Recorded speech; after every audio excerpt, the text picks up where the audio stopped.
Bonsoir, le jeudi 28 décembre. Le temps s'écoule lentement vers l'évanouissement de 2023, mais il reste encore de l'information tous les jours. C'est 19h ici à Pamataï. C'est le début de notre journal de ce jeudi soir. Pour certains produits de vapotage, la fête est finie. Le pays va en interdire la vente et l'usage. Le but, lutter contre une certaine forme de tabagisme. Dans l'opinion publique, le débat est un souffle manichéen. Il y a les pour et tous les doutes. Les cadeaux sont de retour dans les magasins. Après avoir été déballés, ils sont remballés parce que soit ils n'emballent pas les nouveaux propriétaires, soit parce qu'ils font doublon ou qu'ils ne fonctionnent pas. Nous avons visité les boutiques pour voir l'importance de cette réalité d'après Noël. Passer le mur de l'an avec des amis et des saveurs épicuriennes sur la table, le réveillon de la Saint-Sylvestre se prépare. Les professionnels commencent déjà à poser la partition de la nuit, là où le secret du chef augure déjà une belle année à venir. Les réservations s'écrivent sur le carnet de balles des restaurateurs. Exemple à venir dans notre capitale, ici à Papeete. 2024 sera surf ou ne sera pas, c'est l'évidence ici à Tahiti. Avec les Jeux Olympiques, c'est une formidable vitrine pour la vague de la presqu'île qui n'a pas été sans débat et discussion. Nous parlons de ce rendez-vous dans ce journal. Partie invitée, et nous sommes dans le 1000 avec Max Vasna, c'est le nouveau président de la Fédération tahitienne de surf. Il va nous offrir son regard sur cette année qui s'annonce désormais mémorable. Merci président et à tout à l'heure. Et il n'y aura pas de trêve des confiseurs sur la route. Les autorités confirment leurs paroles. Un contrôle routier a lieu actuellement dans les rues de Papeete. L'accent est tonique. Il est mis sur la sécurité et l'intégrité physique de tous en cette période de fête. Le message est simple. Tolérance zéro pour espérer l'absence de drame sur la chaussée. 150 gendarmes vont être mobilisés pour ce week-end de la nouvelle année avec en tête ce chiffre dramatique. Il y a eu 34 morts sur les routes depuis le début de l'année 2023. On va écouter Emilia Aves. C'est la directrice de cabinet du haut-commissaire. Ce soir, on est dans le quartier de la gare maritime à Papeete pour une opération coordonnée de grande envergure, donc avec des contrôles routiers qui sont à la fois conduits par la police nationale, par la police municipale, par les douanes de Polynésie, qui apportent leur concours aussi pour vraiment contrôler tous les véhicules dans toutes les dimensions sur les aspects routiers, alcool et stupéfiants. Malheureusement, nous avons eu encore ces derniers jours trois jeunes qui sont décédés en Polynésie pendant le week-end de Noël. Donc dans ce contexte, le haut-commissaire a demandé à ce qu'il y ait encore une intensification de la présence sur les routes. Donc nous avons toute cette semaine et tout au long du week-end de Nouvel An, il y aura des contrôles routiers un peu partout sur le territoire pour garantir la sécurité sur les routes. Et une formule pour poursuivre ce journal Vadé Rétro, vapotage. Ainsi en a décidé le pays pour tous les produits contenant plus de 20 mg de nicotine par millilitre. C'est un petit peu technique, mais derrière tout ceci, une volonté farouche, celle de lutter contre le tabagisme et tous ses dégâts. Les opinions sont diverses au sujet de cette mesure. Certains s'interrogent et d'autres demandent d'aller encore beaucoup plus loin. Reportage avec Arioete Fafana et les images de Mirko Vanfo. C'est le fléau en Polynésie. Ils veulent se vanter. Ouais, ils veulent jouer avec. Ils croient que c'est un jeu, alors que non.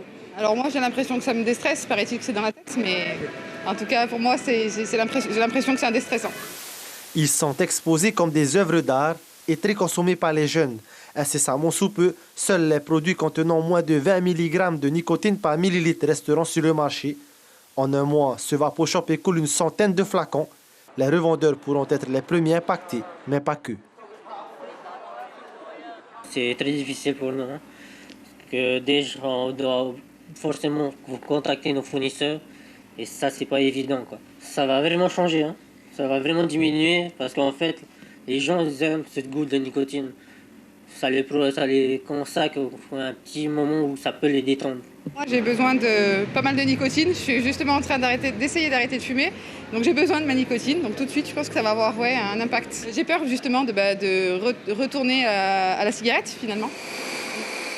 Vapoter est devenu une mode qui ne plaît pas forcément à la santé ni à l'environnement. Alors pour certains, une simple diminution sur le taux de nicotine ne suffit pas. Les jours à venir, moi je préfère comment on dit ça, favori le vapo. Et rester sur la cigarette. Même la cigarette, c'est pas bon. Moi, je voudrais aller plus que baisser. Je voudrais aller jusqu'à l'élimination de la vapo, de la cigarette, de l'alcool. Lorsqu'on aura plus ça, on aurait normalement une vie meilleure. Aujourd'hui, le vapoteur représente plusieurs dangers. et est considérée comme l'une des causes du tabagisme chez les jeunes.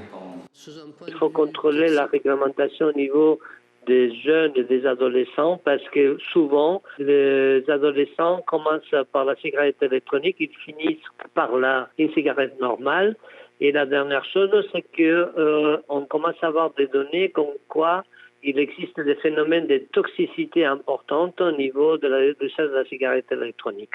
Cette mesure, applicable pour 1 an, entrera en vigueur dans un délai de 6 mois à compter de la publication au journal officiel de la Polynésie française. Les cadeaux en sursis, c'est un peu ce qui se passe actuellement dans les magasins. Les raisons peuvent être multiples, diverses, dysfonctionnement, doublons ou encore taille des vêtements complètement erronée. Et puis il y a l'autre raison, presque inavouable, le cadeau pourtant offert avec le cœur ne plaît pas. Enquête dans les boutiques signées Gilles Taoutou avec Taïva Ribé. Je demande juste pour le moment la petite voiture et on va essayer de voir un peu c'est quoi le problème, quoi.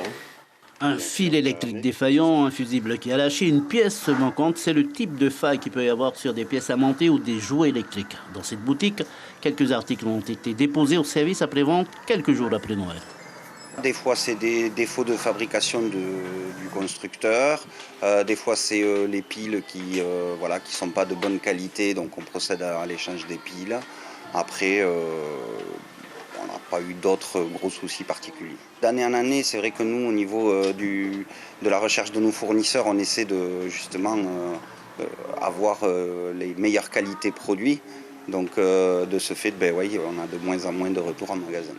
Dans une autre boutique du centre-ville, aucun retour n'a été pour le moment constaté. Ce couple avait d'ailleurs fait leur achat ici. Ils n'ont pas été déçus. Pour moi, cette année, ça a été...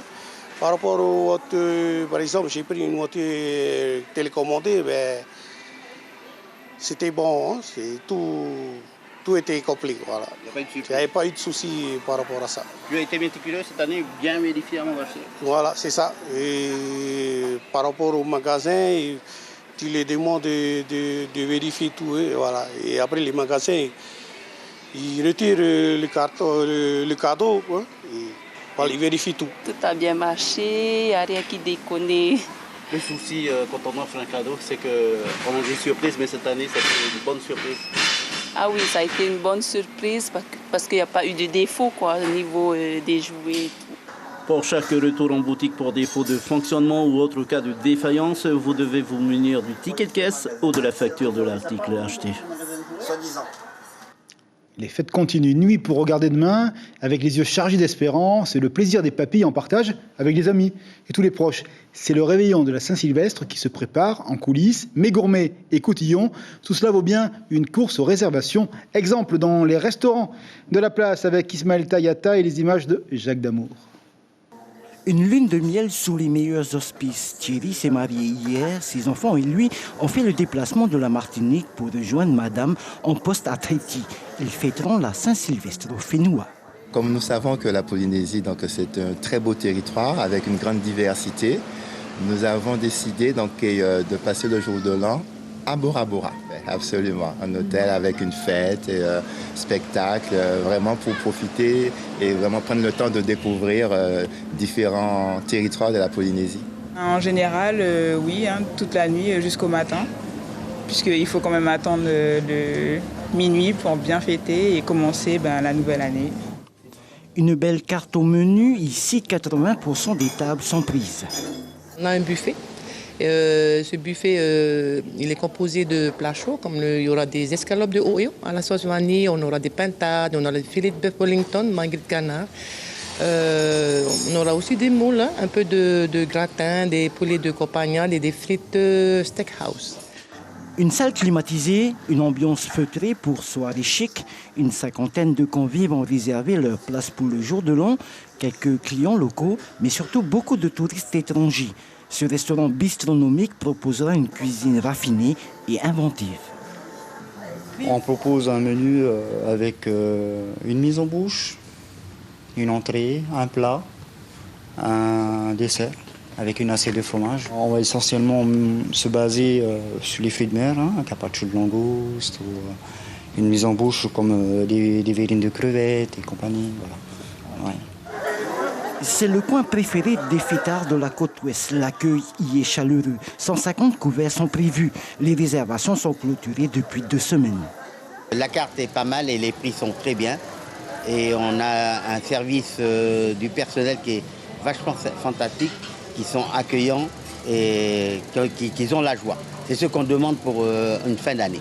On a prévu en entrée des huîtres, du foie gras. Au plat chaud, on a prévu langoustes, des huîtres et des magrets de canard. Ouais, c'est un dîner dansant parce qu'on va accueillir les travelers ce soir-là. Et donc tous les clients vont pouvoir danser et s'amuser. Puis il y aura toute la partie bar aussi où on pourra accueillir des clients sur notre bar. Bien boire, bien manger. Au 31, les capitaines de soirée ou de journée auront fort à faire au retour. Et de la joie, encore de la joie pour ce journal. Le bateau Iceland Sky, en anglais, a fait halte à Maini. Inutile de dire que tout est parfaitement apprêté sur place avec le bonheur des habitants, le bonheur d'accueillir des touristes. Exactement 90 personnes et 10 membres d'équipage. C'est un bonheur parce que les bateaux avaient oublié pendant très longtemps cette route du côté de l'île, une route au grand large, et donc ils retrouvent des couleurs. On va écouter des sourires au micro de notre correspondant et ami Aïmana Matawa. Une petite visite guidée dans le village, une petite visée improvisée sur la plage de Hivarua, avec une dégustation des mets Omutu que nous leur proposons. Et ensuite, ils feront un peu de snorkeling dans la passe et retour sur leur bateau. On leur souhaite la bienvenue à Mani. Ils nous ont demandé de faire un petit peu de traduction, mais alors l'accueil était excellent. On avait les danseurs, on avait les chants, tout ça. Les visiteurs étaient couronnés. Ils ont reçu les chapeaux tahitiens aussi. C'était parfait. Hein? Moi, j'étais impressionné. De belles couleurs et tout le monde revient pour le 1er janvier avec le bateau du côté de Maini. Bravo à eux et belle fête de nouvelle année. Et si l'on prenait la vague dans ce journal en rêvant, c'est un peu l'agenda de 2024 avec le rendez-vous olympique dont les prémices ne furent pas sans controverse. Le PK0 sera donc le centre du monde avec cette épreuve en espérant bien sûr des médailles autour de nos sportifs et sportifs du Fénois. On en parle avec le président de la fédération tahitienne, Max Vasna. Bonsoir Max. Bonsoir Stéphane. Merci d'être avec nous. J'avais envie de dire un président apaisé, même si devant il y a un beau chantier qui vous attend. Surtout heureux que le problème de la tour soit désormais derrière nous, non ? Oui, heureux que les associations ont été entendues et que la tour a été mise aux normes, mais avec une tour plus on va dire, adéquate au lieu et qui va servir déjà pour la TT Pro comme test et ensuite pour les prochaines années. Et c'est apaisé, voilà, les travaux se passent bien. Donc voilà, maintenant il faut foncer parce que les JO c'est bientôt. Donc il faut que tout soit prêt. On parle des sports de médailles, on peut vraiment croiser les doigts. Vous sentez bien ça avec nos sportifs et nos sportives ? Bon, Kaoli, je le connais tout petit. Kaoli était très, très fort à Teahupo. Wahine Firo aussi. Et donc, on souhaite bien sûr qu'ils gagnent la première marche et avoir une médaille d'or. Mais bon, ça, c'est le soutien aussi de la population et aussi un travail de longue haleine. Et je pense qu'ils seront prêts pour le jour J. Vous êtes à la tête de la fédération depuis quelques jours. C'est la vitrine. Est-ce que vous pensez que cette épreuve olympique va drainer encore plus de jeunes vers la pratique de votre discipline ? Oui, bien sûr. C'est un événement comme ça, c'est sûr que ça fait rêver tout le monde et nos jeunes qui vont aller au surf plus que tout le monde. Est-ce que les clubs sont prêts ? Est-ce que la fédération doit faire un effort notamment pour accompagner, pour former les cadres techniques ? Oui, le but c'est d'encadrer encore plus, d'avoir du personnel à la fédération pour pouvoir encadrer tous ces jeunes, mais aussi motiver les écoles de surf à pousser ces jeunes-là et notamment à continuer à faire les compétitions. Et donc on a des jeunes qui vont partir aussi au mois de mai à ISA, championnat du monde junior. Donc on va les soutenir encore plus dans ces compétitions-là. On a envie de dire que ça se passe bien, la fédération de surf. On voit beaucoup de fédérations sportives qui se chamaillent, qui polémiquent, etc. Ça se passe bien avec l'ancien président Lionel. Vous dites-vous comme message, unité, avançons ensemble. Hein ? Tout à fait, parce qu'on a un beau sport. C'est un sport qui est né ici en Polynésie. On est entre guillemets au paradis ici. On a une qualité de vie. Donc, il faut accepter tout le monde. Et le Polynésien, il sait partager, il sait, comme on dit dans le aussi, tahoe. Et donc, c'est ce qu'on essaie de faire au mieux possible, surtout pour montrer une belle vitrine au monde entier. Vous avez déjà un regard vers 2028. Gouverner, c'est voir loin, dit-on. Vous pensez à l'handisport et à l'arrivée du surf dans cette pratique-là. Est-ce que c'est aussi un point de formation que vous allez mettre en avant dans votre politique ? Tout à fait, mais déjà 2027, il y a les Jeux du Pacifique qui vont être organisés ici à Tahiti, donc ça va être un autre challenge.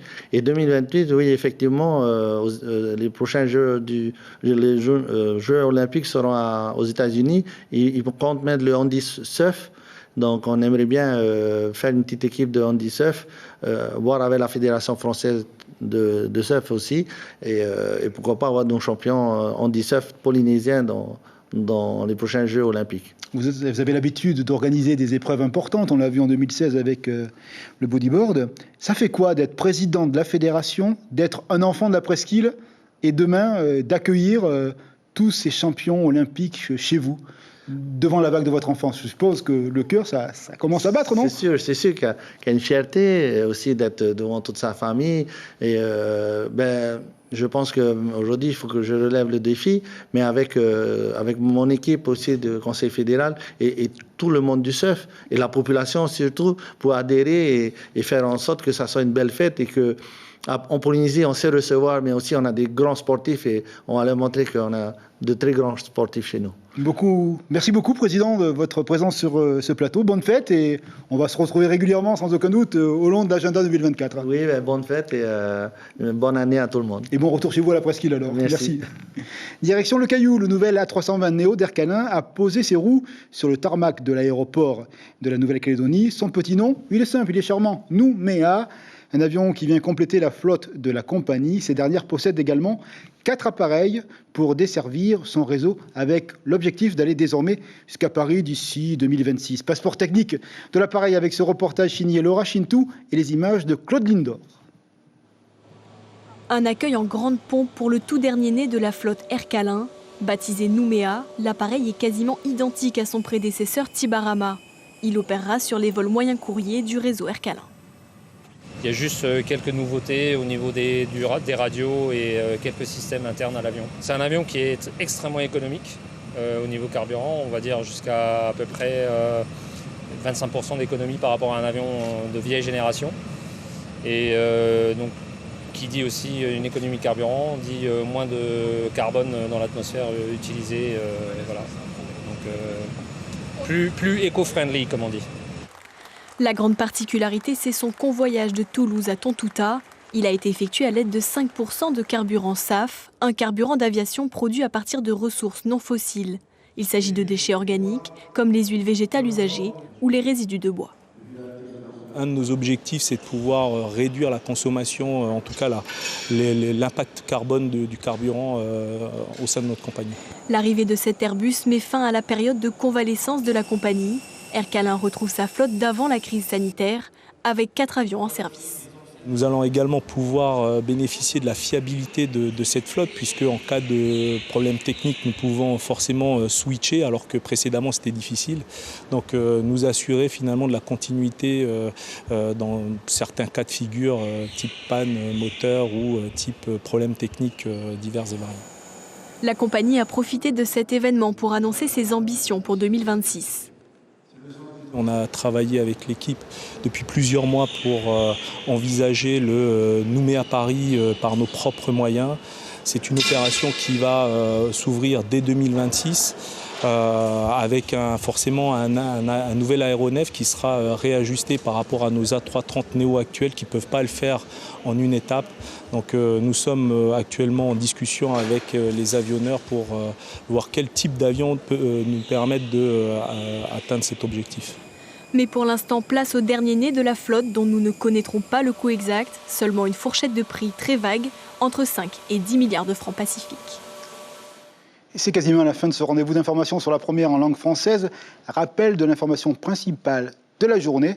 Lutter contre le tabagisme, c'est une volonté forte et marquée du gouvernement du pays.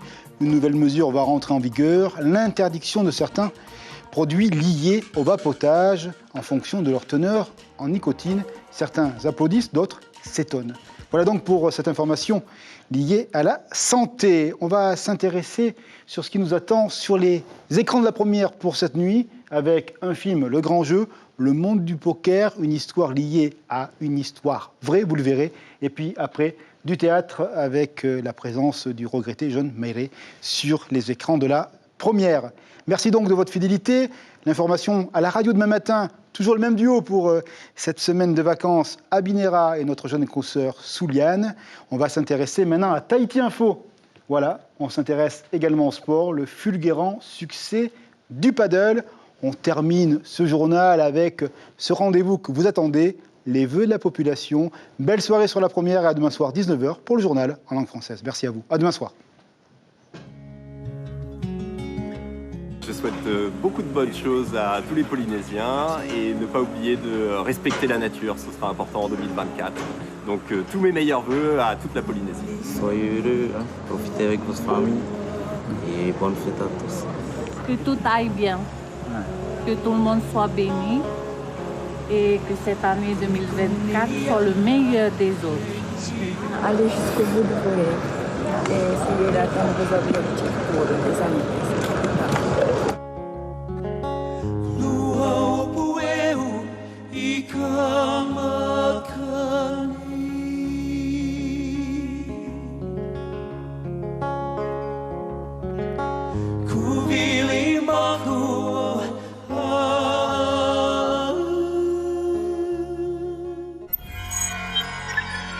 Retrouvez ce programme en replay sur notre site internet